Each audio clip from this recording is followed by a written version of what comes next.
"Oh, everybody makes mistakes, buddy. I've done that before."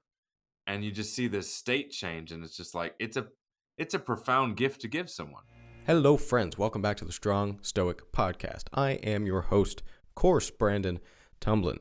Before I introduce my guest, allow me to thank my supporters on Patreon. If you would like to support the Strong Stoic, consider joining there. You can find me at Brandon Tumblin.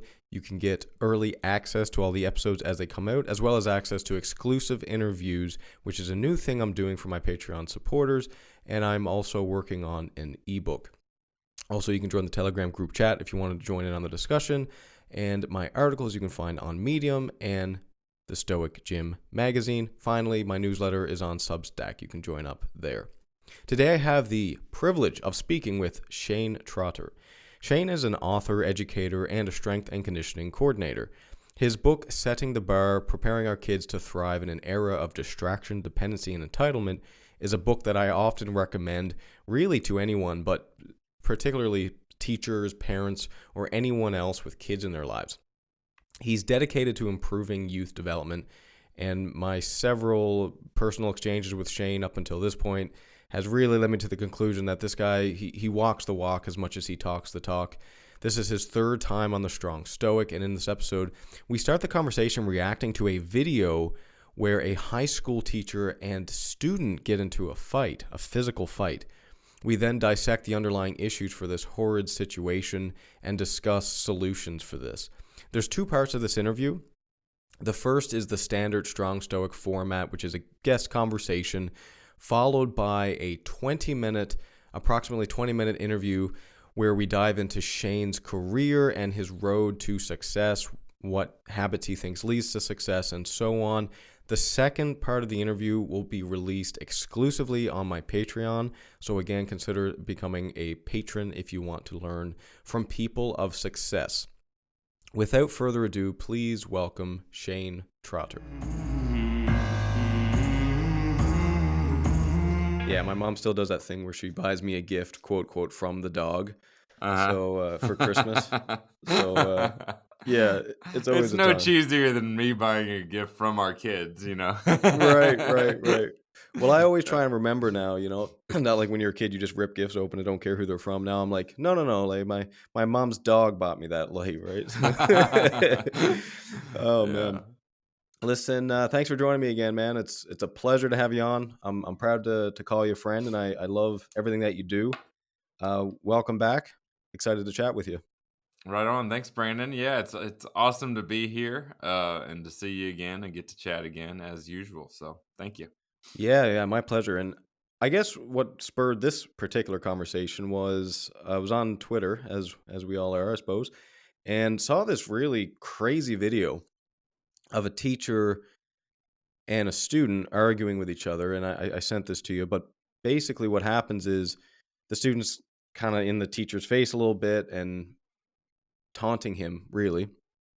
And it goes on for about a minute, at least on the video, and eventually it breaks out into just a brawl. And the teacher just starts punching the kid in the face, and the kid starts to fight back, and it's just a shit show, to put it simply, right?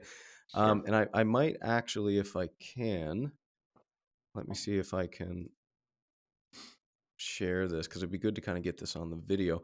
I won't play it all, but I'll just play maybe a little bit of this. So for those watching on YouTube, you can see this, but basically they're just taunting each other, and then it starts into a brawl. Kid kind of tries to get away a little bit, and the teacher just continues to follow him. And obviously, all the other students are just freaking out, right? Other than the amateur cinematographers. Yes. Who are all recording. Well, someone's got to take a video, right, to show the police later. That's how they all justify it. But yeah, I'll stop it there. But yeah, so I watched that, just shocked, right? Just couldn't believe. And I've seen stuff like this, but it's pretty rare. And the first thing I thought of is I got to get your opinion on this, because obviously you've thought about this quite a bit. You're a teacher, you're a father, and you also deal with some of the more physical sides of the student experience. So you're a strength and conditioning coach as well. Just as a first impression, man, what's going on with that? Well, the really, really unfortunate thing is that there are too many schools where this sort of thing can and does happen. Not that it's a daily occurrence, but we have some unbelievably horrible public education schools. Um, in the United States and elsewhere. After writing my book, that's the big thing that I got a ton of feedback from teachers all over. And basically, the American experience is pretty consistent. The trends we're seeing in the American experience are pretty consistent. Certainly in Canada, in the UK, and Australia, that's where the bulk of my feedback came from. But so the what you're watching there is, and I'm generalizing, I don't know the school per se, but is I think there's so much that has to go wrong for that to be possible to happen. is Right. my gut reaction. I mean, so much just in the culture of the building, um, and the expectations has to be going wrong for this to even be a possibility. Unfortunately, um, even the best schools are worse than they used to be. I think right now, because there's a culture of lack of accountability, of excuse making, that I think it kind of festers and creates a situation. Um, uh, just an inmates running the asylum sort of situation, where even in the best of schools, there are students who recognize that they can get away with whatever they want. um, the thing that I haven't even touched on yet, which is the bigger thing, and this is me saying that so much has to go wrong, is the teacher. um, did As an adult working with students, working in these environments, you you have to everyone should be responsible for their own behavior. You have to be the most responsible person. And Yeah. he put himself in a really bad situation there. Didn't take any steps to de-escalate. It became a scenario where it looked like it was a challenging of manhoods going on there. There's a lot of ego involved, and it, and so this really should have been uh, never even been a possibility. And obviously, an adult shouldn't be hitting a kid, but the everything you're seeing being recorded before the adult hits them. There's obviously something that prompts the students to start breaking out their phones, and so there's no de-escalation going on in the first place. So it's just bad all the way around. Right. It's a bad situation, and what you have to understand too, there people and are not all the same. You have to get to understand your students. Um, Cultures are not all the same. The way people respond to different cultures. Um, there are I I have I'm a strength and conditioning coordinator. I have very clear standards. I'll light you up if it's not, if things aren't it, being taken care of the right way, in my opinion. I'm always very careful to be clear about what my standards are, and so having ultimate clarity between what the standard is and what my expectations are, so that I can be very clear in identifying what is going wrong. So I think that sort of clarity in your mind is important. I have like these essential no's. I have a lot of boundaries that are spelled out and clarified from day one with me. You always get the same guy, and that's important to me. Um, but in always getting the same guy, there's also a mutual respect, in a communication that I respect you, and the reason these are, every little thing. Like I don't let kids put their hands in their pockets or sit down. And there's reasons. There's an explanation that comes with that. Um, and and understanding that your physiology is going to affect your energy. It's going to, when you permit these things, this is what it does, not just to you but to the group. So I go through all these things. I explain everything. When I punish people in a certain way, I explain why. I'm always trying to treat them like an adult, like someone that um, that is capable of thinking from the lens of a coach, and I encourage them to do that.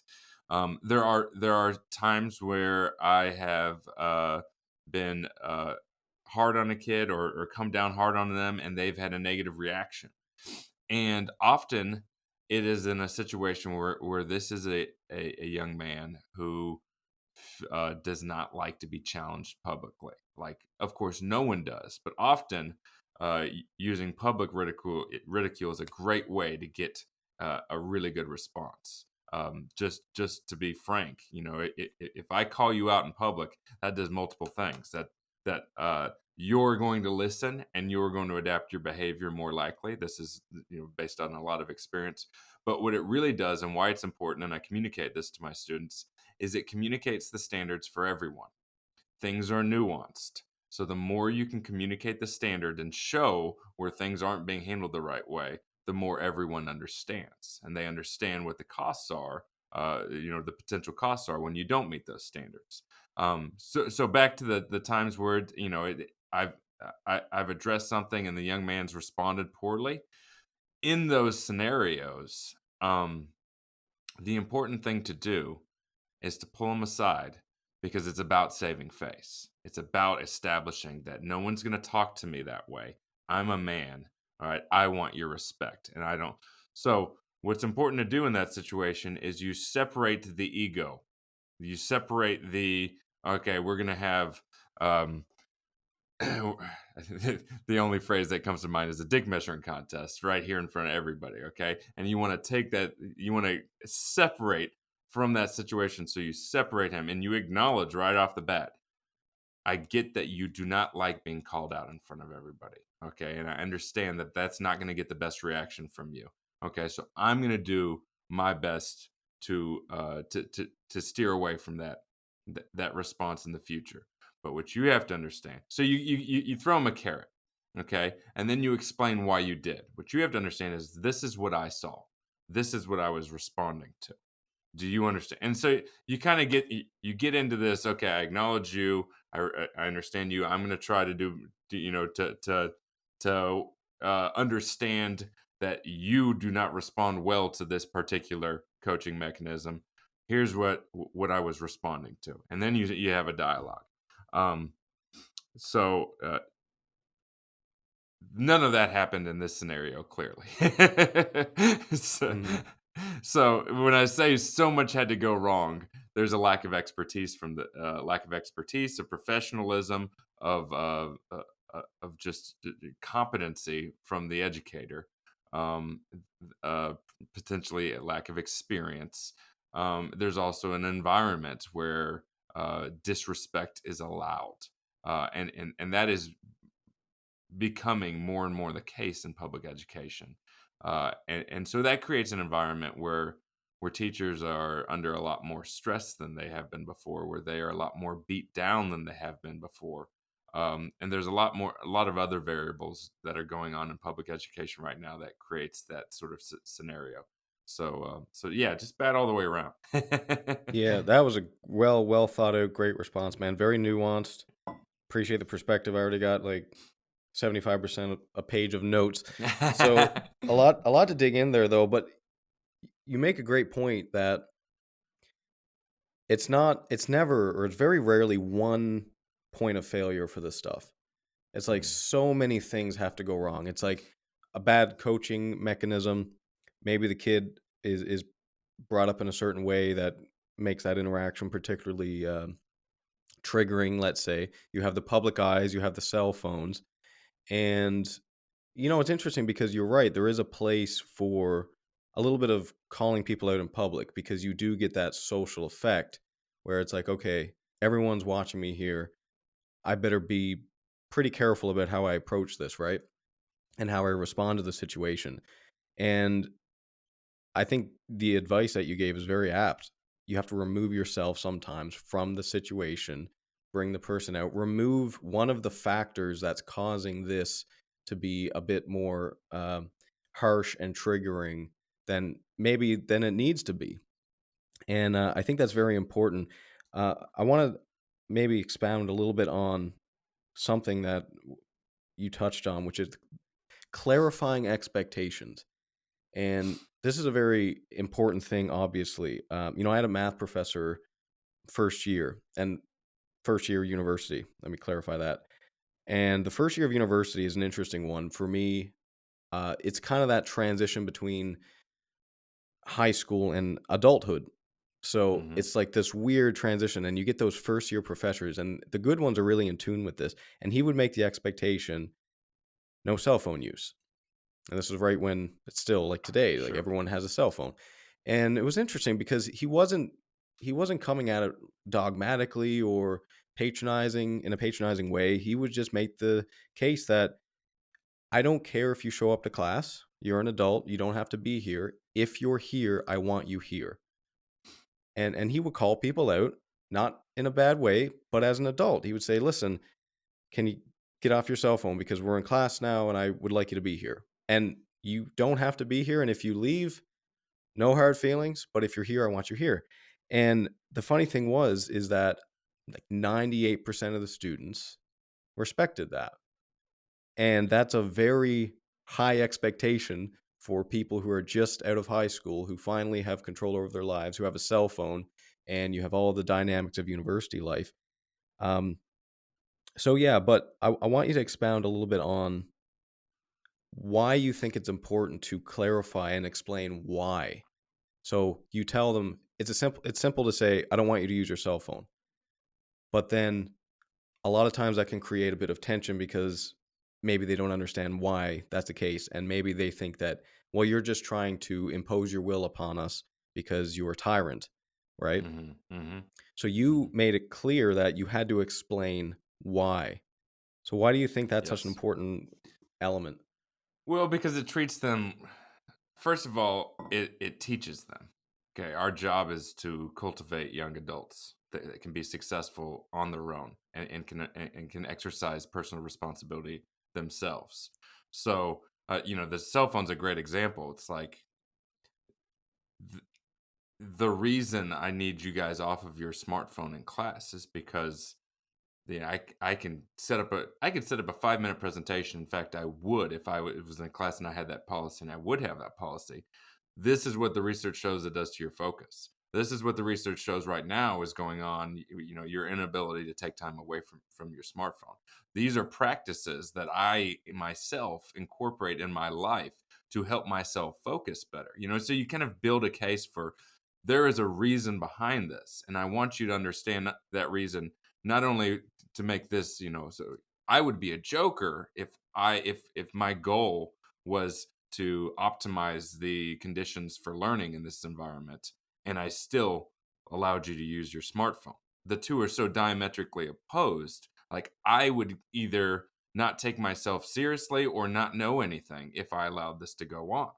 Right? Like so that's the lens I see it through. And I would explain that to them so that they could see it through the same lens.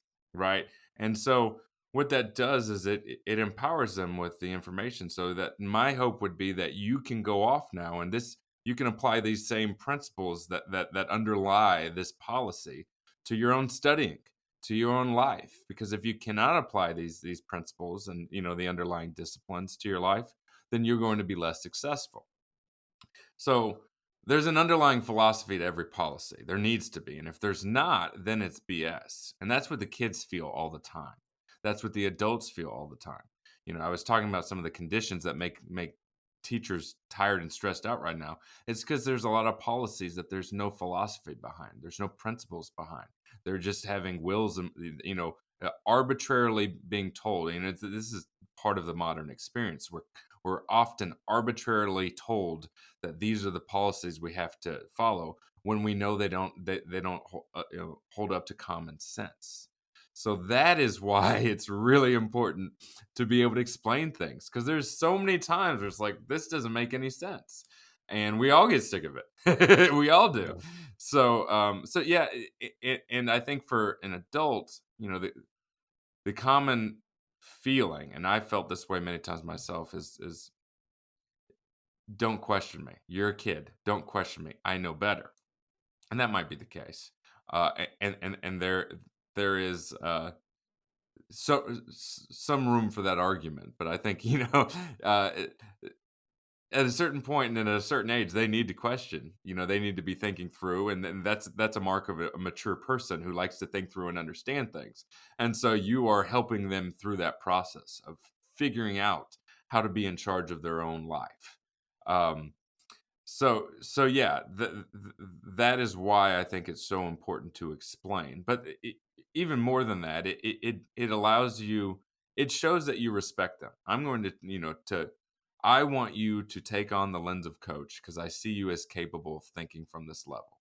I'm going to ask you to think through from the lens of a teacher whose goals are to make you learn the best, to create an environment where you're most likely to learn the best, right? And so, social proof is huge. If one person's doing it in class, if you just say, well, it's everyone's personal responsibility, that's fine. But if you understand social proof and the herd mentality, and you create this situation where he says this is best, but everyone else is doing it. Oh well, we're not very rational creatures. It would be much better to create a scenario where no one was feeling the social pressure to be checking their phone. They just knew, like, they were feeling social pressure not to check their phone because everyone understood that was the blanket policy. Um, clearly, I can defend this professor's policy, and I would encourage parents, I would encourage teachers, I would encourage leaders at every level. Like, you should be intentional about your standards, but also, so intentional that you should be able to defend them and that you should want to defend them because in so doing, you communicate the values that you're based on that lead to success going further. If it's just policies without principles and values underlying them, then that's when we slip into the silliness of a bureaucratic culture. Right. you know This is very important in leadership as well, which obviously teacher as a teacher, you are a leader as well, certainly guiding people towards life lessons and in education. But it's very important in leadership in jobs as well. I see this pretty often that a lot of times people think that as you move up, let's say up the hierarchy, you take on bigger positions, that you always get the final say, and you do always normally get the final say, and I'll touch on that. But that basically what you say goes, and that anyone below you is unable to question you. And it's actually the same approach I think that you take with teaching students. It's like, okay, you're going to make a decision here. The very first rule that I think is really important is you have to give responsibility down to the local level as much as you can because they're seeing things at a different perspective than you. And that's an element of humility there. So for me, for example, I work with people sometimes that are 3 rungs down the ladder from me, and they are doing a job that is very specific in the company. And me as the, let's say, the quote leader, why wouldn't I take advantage of their local knowledge on that particular thing? And so that's kind of an element of humility that we have to have in leadership. But I think it also applies. Oh, Sorry. we have We're good. we have a PA, but Yeah, I we'll think we'll have another chime in 5 minutes. I th- apologize. there we go. It's all good. It's all good. We'll time it out. Um, but I think it's an element of humility to explain your philosophy as well, because you could be wrong about something and you have to be open to that feedback. So you as a teacher are, I think, predominantly teaching students. At the other end, they have a different experience of life than you, a different perspective, and you have to be humble enough to accept that and also be open to, yeah, but sir, this is the reason why I need to use my phone right now, or that, or whatever it is. And maybe Mhm. 99% of the time, you're going to say, no, no, no, that still doesn't hold up against my philosophy. But there's still a chance that they actually come up with something that you have to think, oh, that actually makes sense. Let's maybe update my philosophy and move forward. So, Of course, yeah, especially in the modern world, yeah, as the technologies are always shifting. But yeah, and I would add to that, that's the great thing about w- creating a relationship where you can have open lines of communication. Um, for example, what I'll often get, because I don't allow phones in the weight room, smartphones in the weight room for what seems like obvious reasons, but kids will bring them every time. Kids will come in with their smartphone, their earbuds, not not listening to a warm up if you don't have the policy.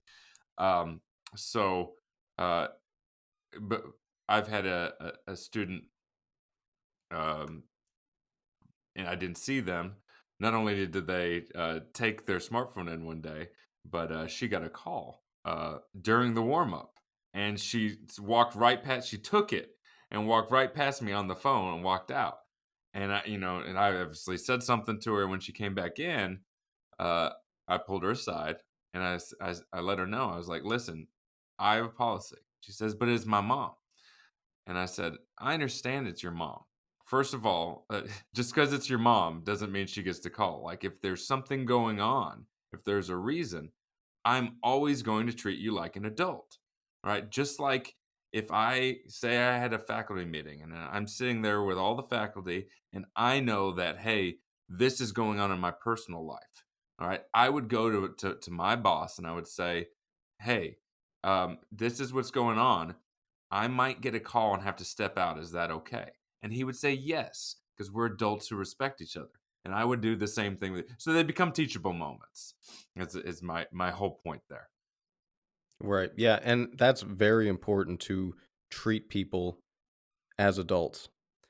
Um, you so you mentioned something earlier about how we kind of become creatures of habits as well. And this was another thing that I learned when reading about freedom of speech is that we have this philosophy why we do certain things. But at the same time, a lot of the stuff that we do tends to get passed down through the generations or through practice. And sometimes that stuff doesn't really line up with, let's say, the new world that we're in. And I've noticed this mostly when I was coaching.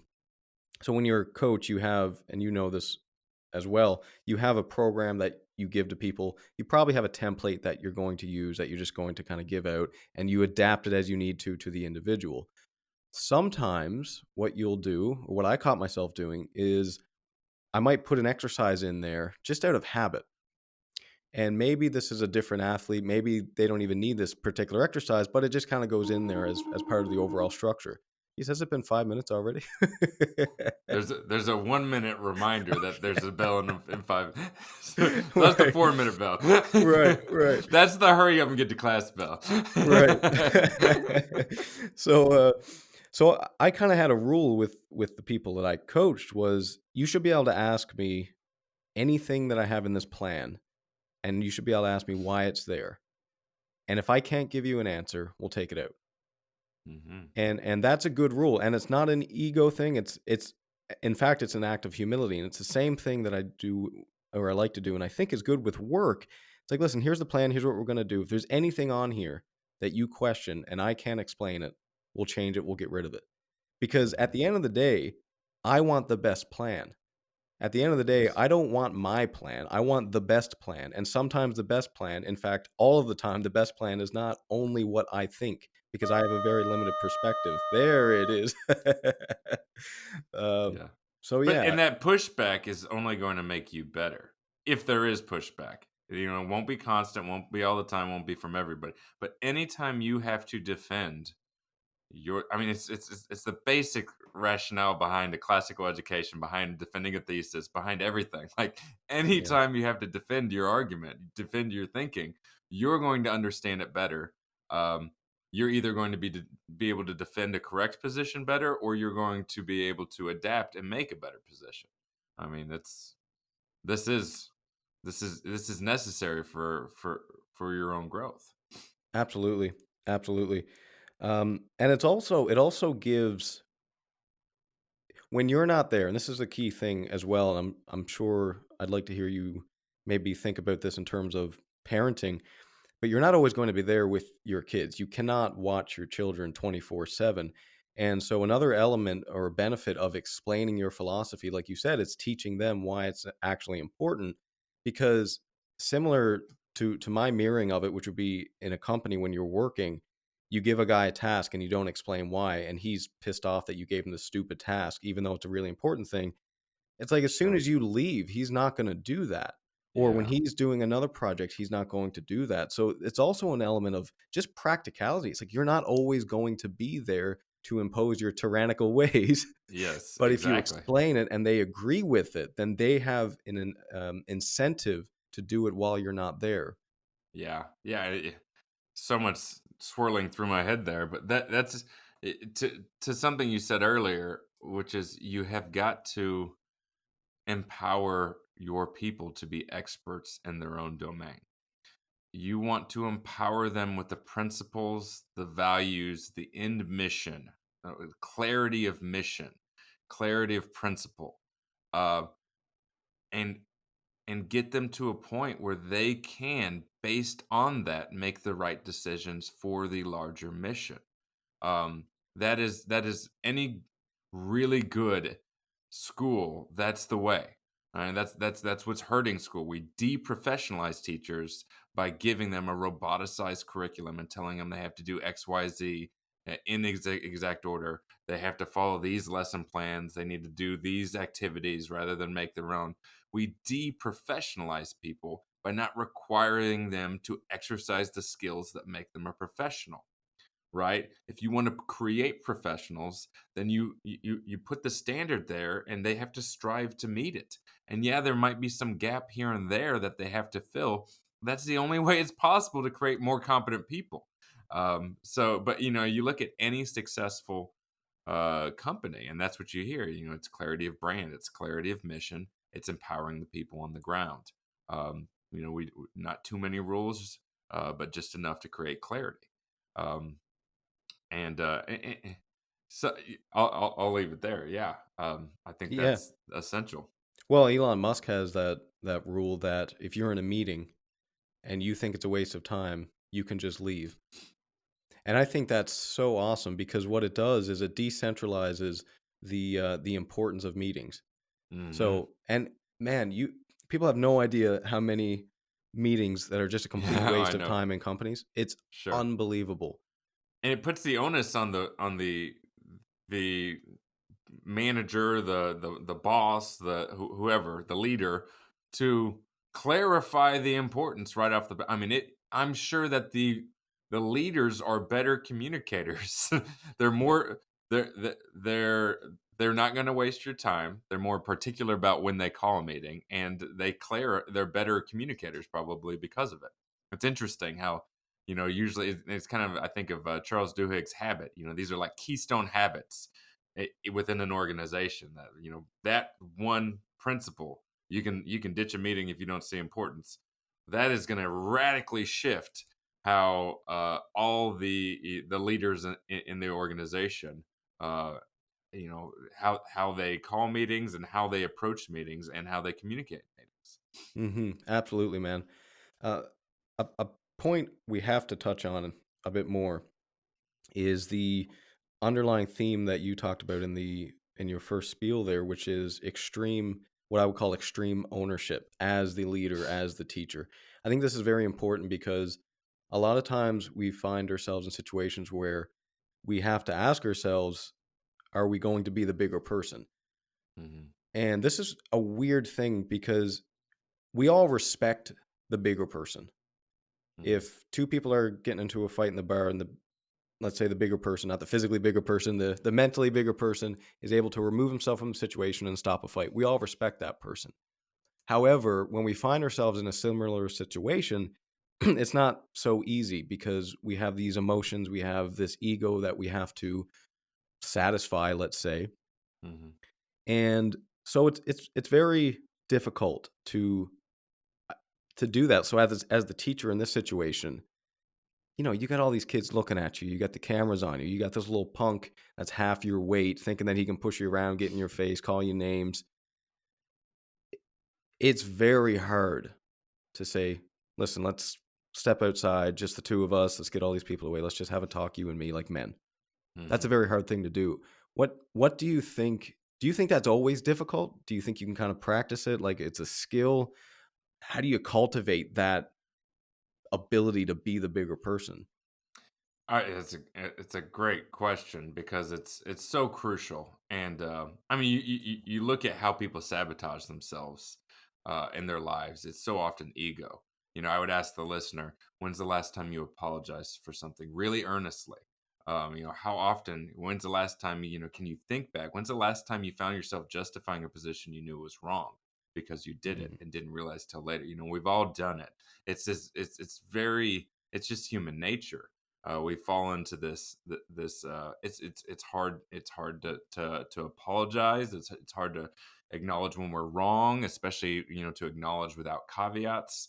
So and you can see it in the sort of person who sabotages themselves all the time. We all know that and have met that type of person who is always telling you about the clever put down he said there, the clever this there, who is when things go wrong, rather than speaking, it's Dale Carnegie's How to Win Friends and Influence People. If you haven't read it, read it and understand it. And just, uh, understanding how to communicate to effectively to get people to help you. And yet there's the person, and you fall into this trap, I fall into this trap, where you get frustrated because insurance is taking long on something, they're dragging their feet here, and you start berating some person on the phone, and it's like that's not how you're going to get the end result you want. So this mhm, is a very human universal challenge for people. And it leads us to not only sabotage ourselves by not positioning, by not being influential, and by actually getting people to work against us rather than for us. But it's also just it leads you to hurt people that you would not want to hurt, and to not have the depth of relationship you'd want with people, because you can't acknowledge your own mistakes, which is, I mean, it's hard for all of us. Um, the My wife would say it's especially hard for me because I'm a perfectionist. right, right. But Yeah. so how do you cultivate that? I mean, a billion a a billion things come to mind.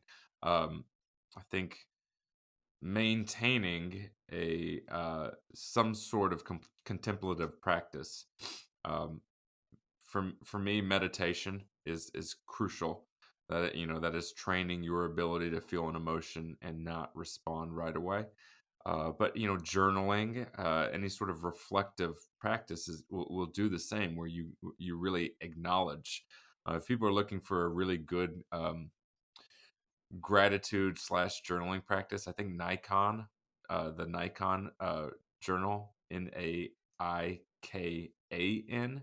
It's a Japanese practice, and it's phenomenal. But it's a wonderful uh, daily practice that I've actually incorporated into a prayer practice that I do now.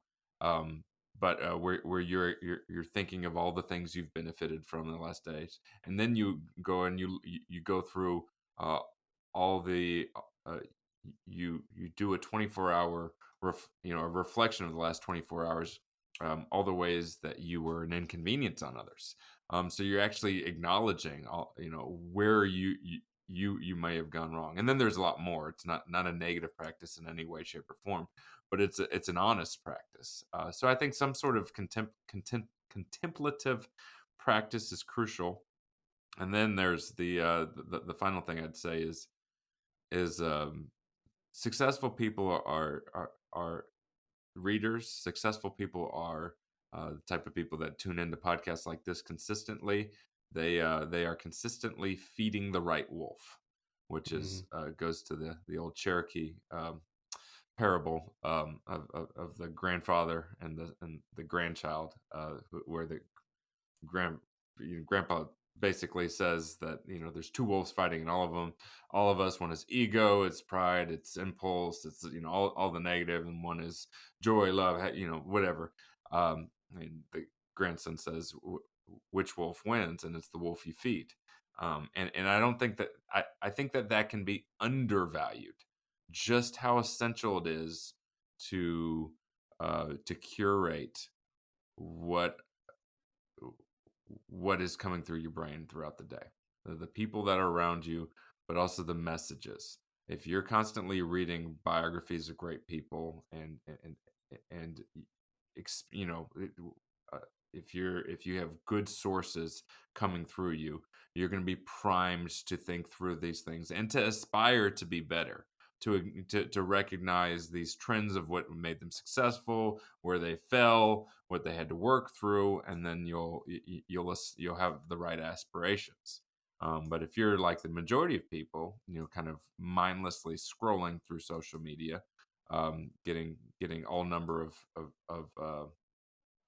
of messages, and then just mindlessly watching the news, which is it, heavily tilted towards outrage, then you're going to have a very different mental priming that's going to have a very different effect on how you behave in those situations, and what you think is important, whether you think it's important to be the better person, to exercise your impulse control, um, or whether you think it's important, social media, I would think, would more often than not send the subtle message that it's more important to appear awesome in that moment, to shut down that kid.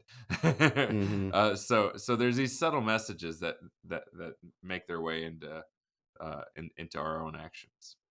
Yeah, in a sense, it's counterintuitive too, because so part of humility obviously is accepting that you can and do and probably will in the future make mistakes.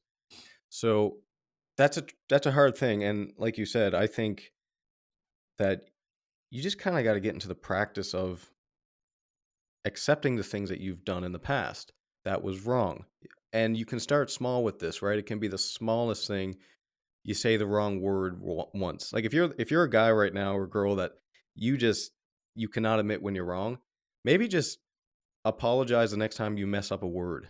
Like when you say Canada, you say, "Oh no, no, actually, I meant Canada." Sorry about that. Like sometimes people can't even Sure. do that. It's like, no, Yeah. no, you said this. No, I didn't. I said this. It's like, well, let's go back because we recorded this conversation. But it's an interesting thing because I think people in these situations sometimes they feel like they can't redeem themselves if they make mistakes. So if I admit that I was wrong here, then all of a sudden I'm going to lose credibility. I'm going to lose my position. I'm going to lose the respect that I Yeah. have.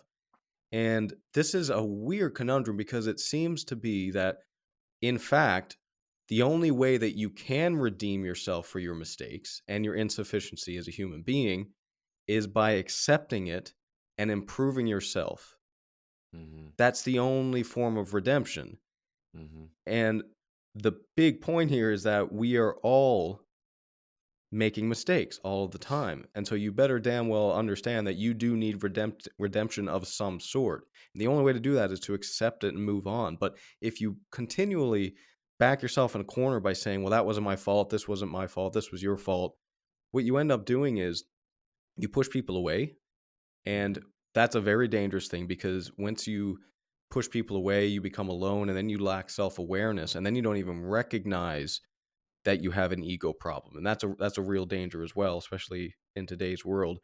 Um, so yeah, I think the simple answer is it's a very hard thing to do, but I think you can practice it like anything else, and you work yourself up to bigger things by starting with small things, and eventually it just becomes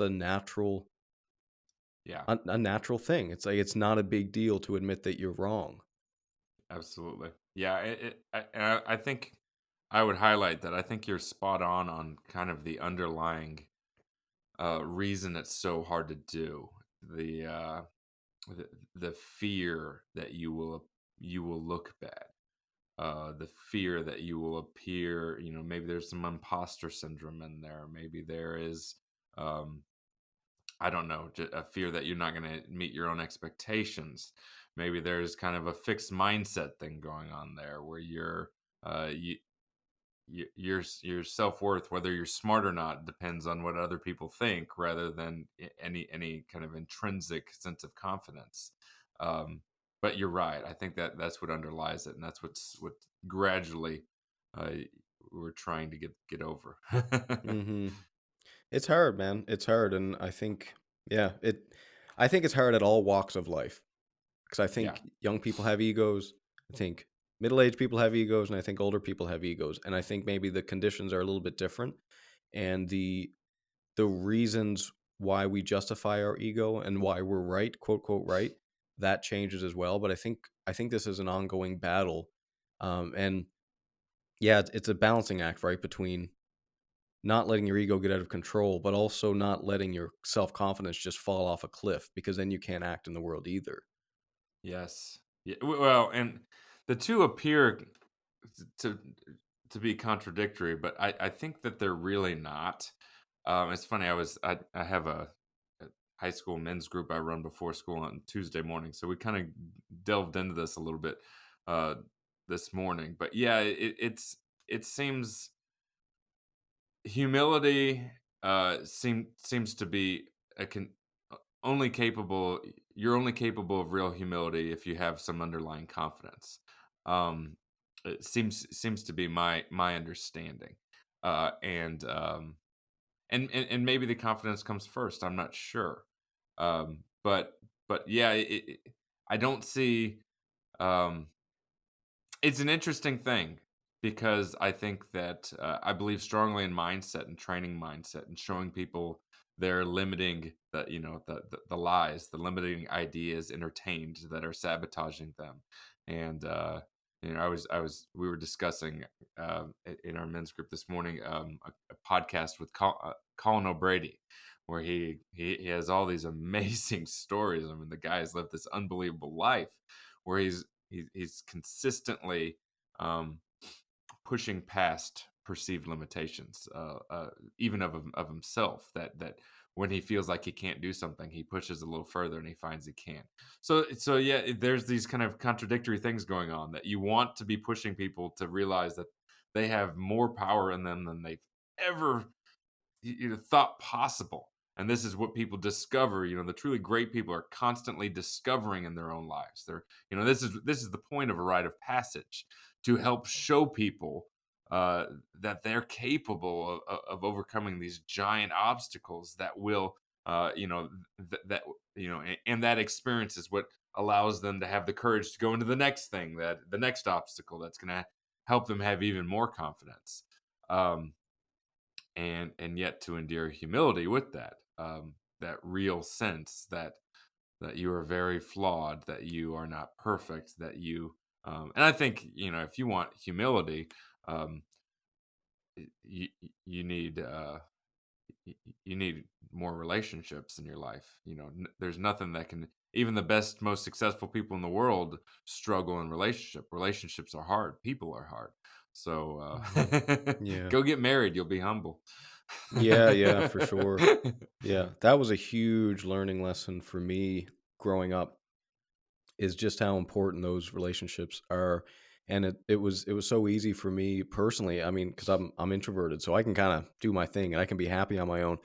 But it's easy to say, okay, well, we just had an argument. Let's say you and I as friends, we just have an argument, and that's frustrating. I'm gonna be pissed off about that for 2 days. Well, why the hell am I gonna keep that friendship? And the answer is because if you don't, you're gonna be insane in a year.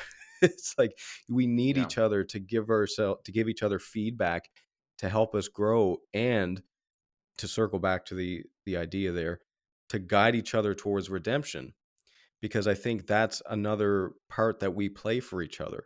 So I Mhm. say something that's ignorant and stupid. Well, if I'm completely unaware that that's a mistake, I need a friend to look at me and tell me how ignorant I am. And what that does is that gives me information that I can incorporate into my life, again, accept it, and deal with it properly and improve myself. And that allows me to be redeemed despite the fact that I am an ignorant a-hole. Mhm, mhm. That is the mechanism. I think it is this reflection of self onto those that Sure. we care about and care about us. So this is months ago now, but I found it fascinating listening to Jordan Peterson talk to either Jonathan or Matthew. I can't remember which one. Pajau, that is Canadian, um, uh, on the Genesis, on the first book of the Bible, and the explanation was that things get lost in the translation, but that the Adam and Eve story was that Eve was created to be a help against the actual wording is a help against Adam, which is meant to show like he he was naming things. He was seeing that he was capable of all this stuff, and he needed someone to let him know, to be a really good feedback mechanism, basically, to show him his own imperfections so he could grow, a help against him. They needed that feedback. And I think there's something really deep about that idea. Yeah, that is what you know there's lots of things we need from other people. We need love, but we really need feedback. Um, the other thing I'd go to real quick, just in this vein, on relationships with people, and especially a romantic relationship, wife, husband, or whatever, um, is or just any relationship. How often have you been certain that you were right? You're so certain you're right. You're so angry. And you find, like, it could be a fight that's gone on for multiple days, and you finally, you know, get tired of going back and forth and one upping each other, and you get to the core of it, and the emotion finally falls off, and you're blown away to find, like, holy smokes, she had a legitimate issue here. There's a legitimate reason for her anger here. There was something else going on here, and I was just blind to it because I was so dang certain I was right. It's this fascinating thing. Mhm. It's a great reminder to be humble. It's a great reminder to be humble, and it's a work for all of us. But it's interesting. Well, I got a lot of clarity on something too, which you may like, is that you can't punish people for making mistakes. This kind of ties in with the redemption thing. You know, you're driving somewhere and you're 10 minutes from home and your wife forgot her phone or something. It's like you can't punish her for that. Now, that word is careful because it's not to say you can't get a little upset and angry because we're all human, right? It's like, oh, God damn it. Now we're going to be late, right? But Sure. sometimes we beat each other up and ourselves just for making dumb, stupid mistakes. And I got to say, Being human. personally, yeah, exactly. And personally, I can say the other side of that that is just a pleasure is when you're in the presence of someone who doesn't punish you for your mistakes. There's there's very few things that are as just pure and good for me from a personal perspective. Like, I don't know, you're cooking and you spill the freaking tomato sauce Sure. all over the floor, and it's like, that's annoying. So, well, here's the thing. When you're in the presence of someone who doesn't punish you for your mistakes that inconvenience them. Yes. It's so true. There's so much wisdom in that. I mean, I think of, um with kids. I mean, Yeah. over and over again, they make these boneheaded little ridiculous. My son Ace, I don't know, when is he going to learn to put the toilet seat down? When is he, it's like, Yeah. and it's frustrating, but it's like he's 5. Right. That's the root issue. It's like, we go out to eat and he's not careful and he knocks the water, down. And it's like, be careful. It's like, don't do that to him. Like, he knows he's screwed up. you know, Right. he knows he's screwed up. It's the root issue here is he's 5 and he's learning how to be Yeah. motor skills and how to be aware of where the water is and all these things. And there are grown, 40-year-old men who've knocked the water down at dinner. Like, of course this little boy is going to do this. So, to your point, every parent messes up and loses it at times, when there's no reason, like they're just frustrated. But I've really tried to make it a practice to not do that, because man, I can see how much it means to that little guy when he's afraid he did something wrong. He feels like he's going to get in trouble, and you put your arm around him and you say, "Oh, everybody makes mistakes, buddy. I've done that before." And you just see this state change, and it's just like it's a profound gift to give someone. To Hmm. your point, it really is. And to receive it. And to Yes. receive it. Like, there's nothing, if you can make dumb mistakes in front of people that inconvenience them and they help you clean up the mess, Yeah. man, there's few things as good as that. You Yeah. know, Yeah. wonderful. I think that's a great spot to end on a touchy feely, we're gonna both cry moment. But I do want to say that there is a part two to this interview, which will be released on my Patreon. It'll be probably 10 to 15 minutes long. Just going to ask Shane about his career. It's going to be success oriented, looking at some practical elements of daily habits that can kind of lead you to success, and also how to choose your path in life. So that's going to be coming. You can find that on my Patreon if anyone's interested. But before we kind of segue into that, I just thanks Shane for this one that's going to be released to everyone. Thanks for joining me. It's always a pleasure to talk with you. It's always a pleasure to learn from you. Anyone out there that has children or is a mentor or mentoring, really, I really recommend reading your book, Setting the Bar, and also your Substack newsletter, which is great. You send out, is that Thank you. weekly? Yeah, every Tuesday. Yeah. So where can people find you? Where can people support your work? Thanks again, Brandon. Yeah, the easiest way to get in touch with me is through trottershane.com. Someone had Shane Trotter, so they made me Ah, damn be it. backwards my whole life. Yeah, trottershane.com. And there's a email form to get. I'm easier to contact through email than anything else, and you can get access to my Substack through there, and see there's a lot of parent resources, presentations, all sorts of stuff at trottershane.com. Perfect, man. Thanks again so much. Until next time.